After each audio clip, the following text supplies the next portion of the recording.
Katy Perry appeared as a guest on a special edition of The Late Late Show on Monday evening and finally said yes a million times over.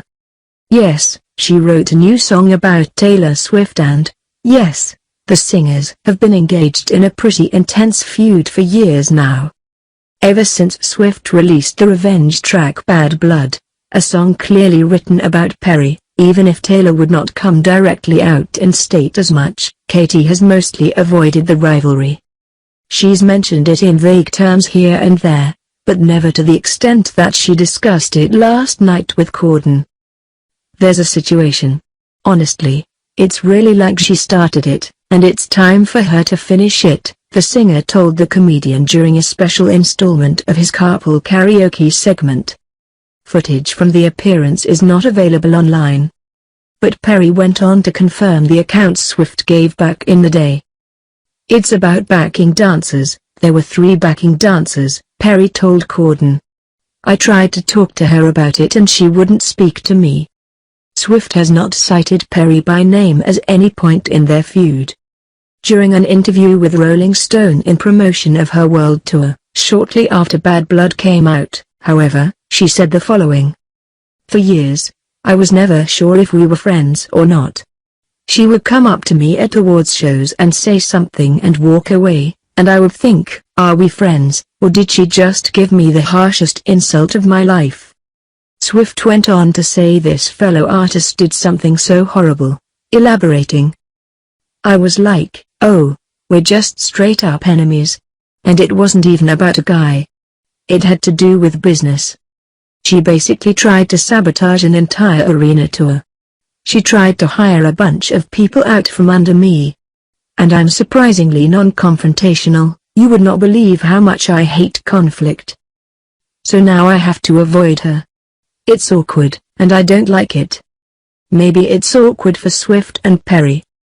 But it's been glorious for all of us in the celebrity gossip business. During her carpool karaoke segment, Perry went into detail regarding this backup dancer business. It's so crazy, she said, attempting to explain. Okay, so there are 3 backing dancers that went on tour with her tour, right? And they asked me before they went on tour if they could go, and I was like, yeah, of course. I'm not on a record cycle and get the work, and she's great and all that.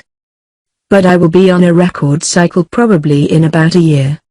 So be sure to put a 30-day contingency in your contract so you can get out if you want to join me when I say I'm going back on. That year came up, right?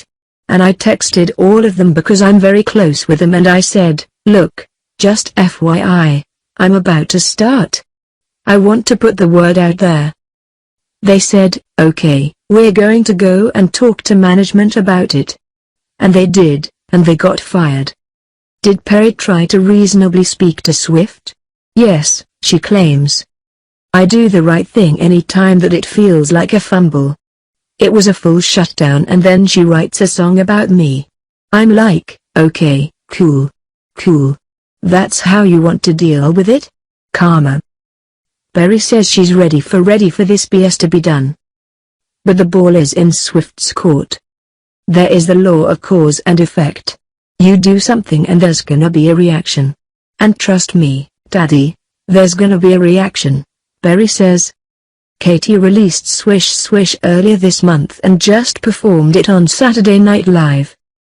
Most people assumed right off the bat that it was her attempt at getting back at Swift. I think, personally, that women together, not divided and, like, none of this petty shit, women together will heal the world, Perry said in response to whether she's prepared to end her beef with Swift.